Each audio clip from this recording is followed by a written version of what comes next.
Hey everyone, welcome back. You ready to jump into something a little bit different today? I am. All right. We're going to be exploring the world of Bob Camblin. Okay. He is an artist thinker and, well, it's kind of an all-around fascinating guy. And we've got a real treasure trove of material to work with today. Yeah, we do. We've got quotes, poems, sketchbook excerpts. We've even got a YouTube video that analyzes one of his kind of recurring symbols, this thing called the figure four trap. It's a really interesting mix, isn't it? It You is. can really see how his mind works just jumping between these different forms of expression. Yeah, exactly. And our mission today is to kind of unpack all of this and uncover his unique perspective on art, nature, the human experience, the whole thing. I think there are going to be plenty of aha moments today. Yeah. I think Camblin's work has a way of getting under your skin and making you think about things differently. Yeah, yeah, and in new ways. And let's start with his artistic philosophy. This quote really jumped out at me.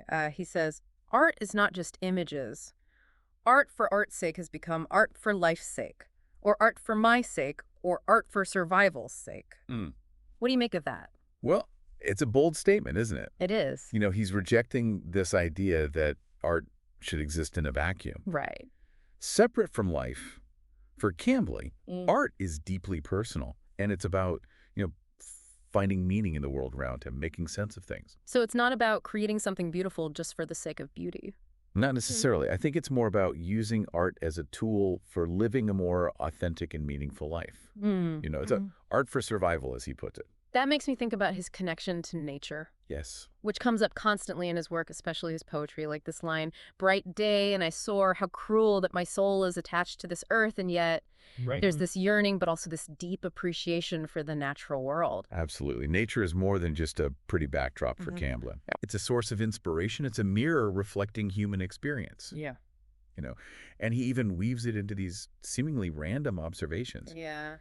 There's one poem where he just lists 5 thoughts that kind of crashed at an intersection. Okay. A girl in a white dress, a Jomo board, Mother Nature painting a classroom in the ghetto and haiku. Wow. And then he adds at the bottom, no one was injured. It's like he's finding connections between these very different things, right? Yes, exactly. Seeing beauty and chaos kind of intertwined. I love that it's like nature is both grounding and expansive for him. Yes. Grounding in its physical reality, but expansive in the way that it kind of sparks his imagination and insights. Exactly. And that tension between the grounded and the expansive, I think, is a key theme running throughout his work. Another theme that I noticed was this idea of perception being a bit of a paradox. Okay. The book review that we have mentions vanishing acts and misdirections.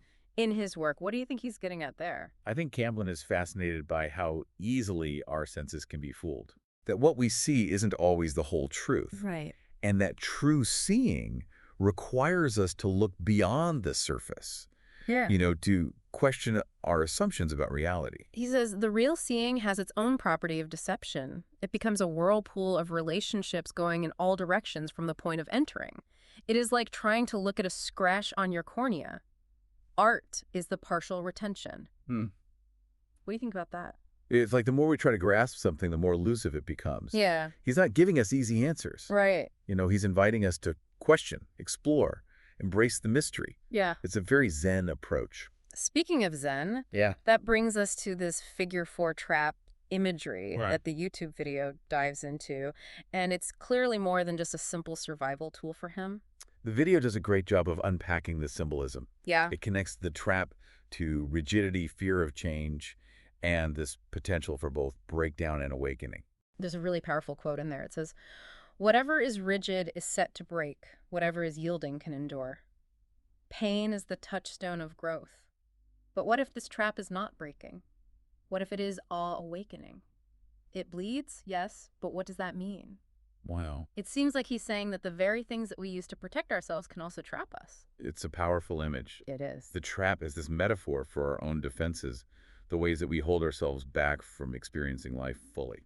And that leads perfectly to our next topic, Camblin's fascination with stillness. Okay. The book review describes his work as the bound form, the bolted down pillar, unshaken figure that stands at the edge of the road. You can definitely sense that connection to Zen philosophy there. Yes. The idea of finding stillness in the chaos, Right. sense of groundedness and presence. And he directly references Zen in this quote.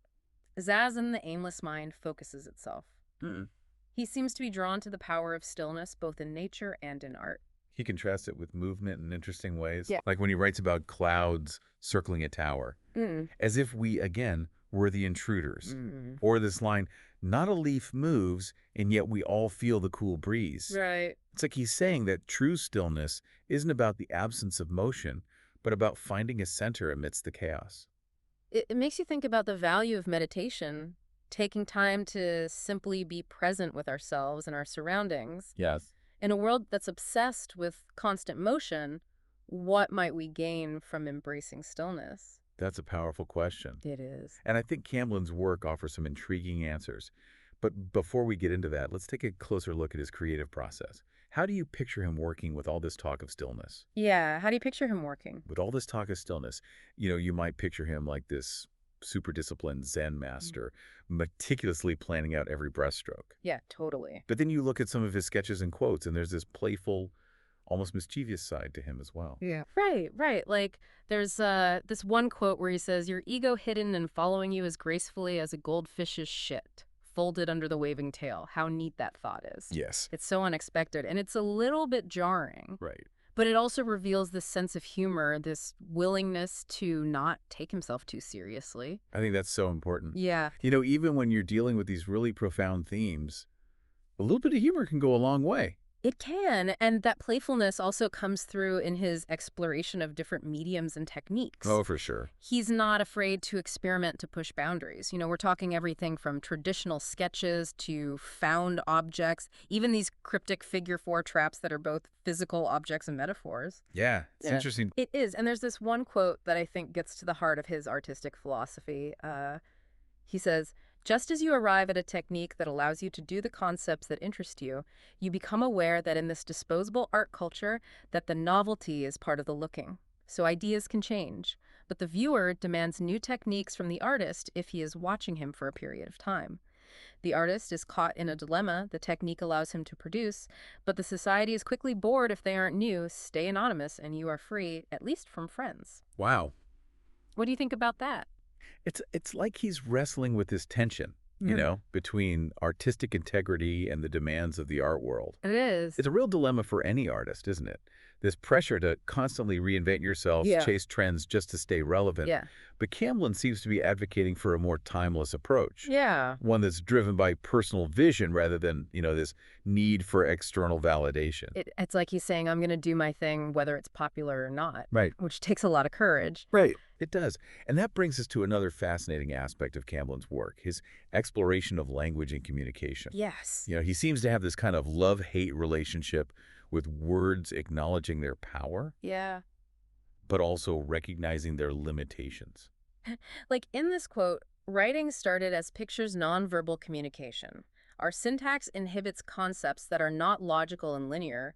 People are conditioned to believe there is a way to draw right, recreate, recreation. It's like he's saying that words can sometimes get in the way of true understanding. Yeah. They can limit our thinking, make Yeah. it difficult to express those concepts that are more intuitive or nonlinear, which is perhaps why he's drawn to these visual forms of expression, Right. like drawing and sculpture. And yet he's also a poet, so he clearly sees the power of words to evoke emotions and imagery. Yeah. It's like he's trying to find a balance, Yes. to use both language and visual art in a way that enhances meaning and understanding. There's that tension again, that push and pull between these different ways of knowing and expressing. Totally. And speaking of knowing, he writes, "Words are natural in a haiku. The idea is simple in a haiku. The reaction is more." I love that. Yeah. It's about using language in a way that sparks something deeper, Yeah. something that goes beyond just the literal meaning of the words. It's like he's saying, don't just listen to the words, feel them. Yes. Which makes me wonder about the role of the viewer or the reader in all of this. Yeah. Is Camblin trying to tell us something specific, or is it more about inviting us to participate in the meaning-making process? That is a great question. Yeah. I think it's a bit of both. He's expressing his own unique worldview, but he's also leaving space for us, the viewer, to bring our own interpretations and experiences to the table. He even says, the symbolists were right that in explaining something, it was killed. Hmm. like acknowledging that the act of interpretation is a creative act in itself. Absolutely, and I think that's a key part of what makes his work so engaging. Okay. He's not dictating, meaning he's inviting us to be co-creators, in the experience, Yeah. to ask our own questions, to find our own answers. And that brings us back to that idea of knowing versus believing, which he talks about quite a bit. He Yeah. says, believing and knowing are different. Most people practice a belief or a religion. They were raised in mystics, know something else. They remain connected to a faith or abandon it, but they have been somewhere and logic won't make the trip. One must look for the balance of intuition and logic. Right. It's like he's saying that true understanding goes beyond just intellectual knowledge. It Yes. requires some sort of intuitive leap, a willingness to embrace the unknown. Exactly. It's about stepping outside of our comfort zones, Right. letting go of our need for certainty, and embracing the mystery, which is a pretty challenging proposition, It is. especially in a world that so often demands these black and white answers. But that's what makes Camblin's work so refreshing. Yes. He's not afraid to delve into those gray areas, the paradoxes, the complexities of life. He's inviting us to do the same. And in a world that's often defined by oversimplification, I Mhm. think that's a really valuable invitation. Absolutely. Okay, so Camblin's work is complex, layered, full of these interesting paradoxes. Yeah. But here's where it gets really interesting. He seems to be suggesting that these paradoxes aren't just intellectual puzzles. They're actually reflections of the human condition itself. I think you're right. He seems to be saying that life itself is a paradox. Yeah. Like we're constantly caught between these opposing forces, joy and sorrow, connection and isolation, the need for control, and the surrender to something larger than ourselves. It's almost like he's saying that's where the real magic happens.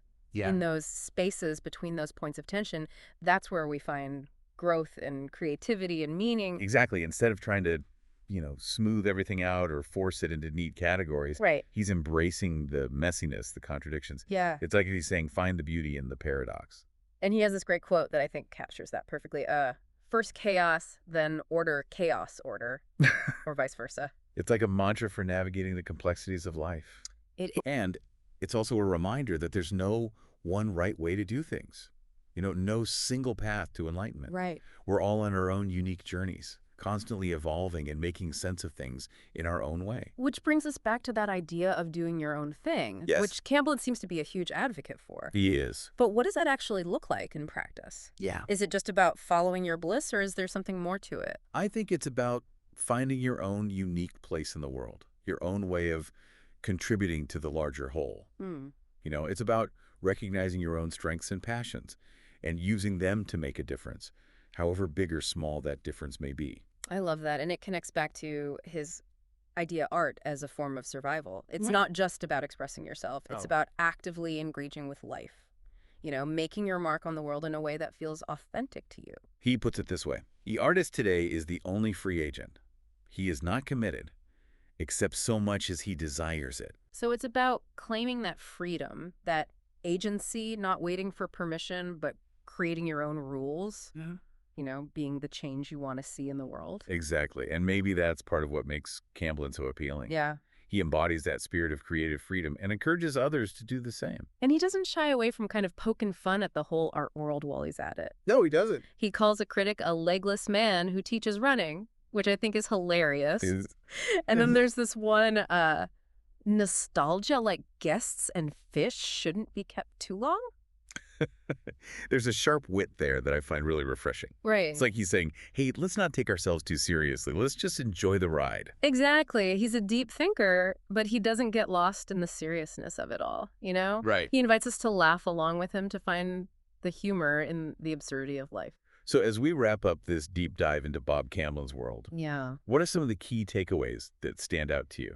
Well, for me, it's this idea that art can be so much more than just something pretty to look at. It can be a way of life, a tool for survival, a means of connecting with something larger than ourselves. It can be funny, thought-provoking, and deeply personal all at the same time. And it can be about exploring those huge questions, Yeah. like the nature of perception and the power of stillness. Right. Camblin challenges us to look beyond the surface, to question our assumptions, and to find those moments of quiet contemplation Yeah. in a world that's constantly demanding our attention.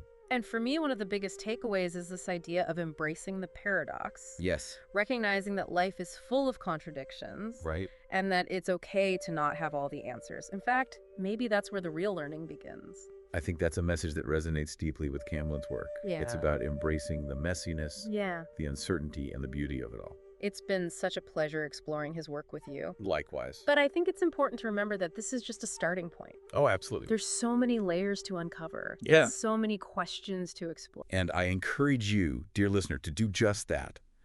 Go seek out Camblin's work for yourself. See what resonates with you, ask your own questions, and see where they lead. Keep diving deep.